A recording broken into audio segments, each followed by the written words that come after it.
কয় হুজুর, খবরের মধ্যে আযাব হয়, গরু যদি বান্দি লাফালাফি শুরু করিয়া দেয়, মানুষ আর জিনে জানে না কবরের মধ্যে কি হয়, কিন্তু গরু জানে, হাঁসে জানে, মুরগি জানে, কাকড়ায় জানে, এরপরে মহিষে জানে, কিন্তু মানুষে জানে না, জিনেও জানে না। আর বেকুবেরা শুনিয়া রাখো, এটা বিশ্বাস করলা, মুরগিয়ে জানে, ছাগলে জানে। যেই নবীরে না বানাইলে আল্লাহ দুনিয়ারে কিছু বানাইতেন না। আমার নবী জানে কি জানে না? একদলে কয় নবীয়ে জানে না, মুরগিয়ে জানে। নবীয়ে জানে না, গরুয়ে জানে, মহিষে জানে। আকীদা কেমন দুর্বল! তাহলে আমার নবী অবশ্যই জানে।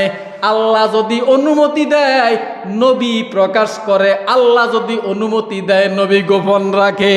উচ্চ আওয়াজে বলেন না সুবহানাল্লাহ। এই যে আমাদের মরণটা আল্লাহ গোপন রাখছে, এটা একটা হিকমত। যদি প্রত্যেকে জানতো যে অমক তারিখে অমক ডেটে তার মরণ হবে, তাহলে মানুষ ছেলেরে বিবাহ করাইতে গেলে মেয়েরে যদি বিবাহ দিতেন, আগে চিন্তা করতেন ছেলেটা কয়দিন বাঁচব, ঠিক নেই, মেয়েটা কয়দিন বাঁচব।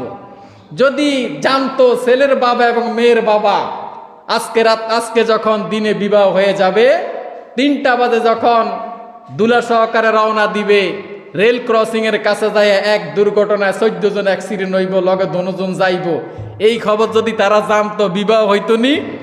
তাহলে এটা গোপন রাখা, এটা হলো যাইয়া হিকমত। কেন গোপন রাখছে? এই কারণে গোপন রাখা হয়েছে নেক আমল বাড়ানোর জন্য, যে হতে পারে আজকের দিনে আমার শেষ দিন, বেশি বেশি নেক আমল করি, আজকের দিনে হতে পারে আমার শেষ দিন।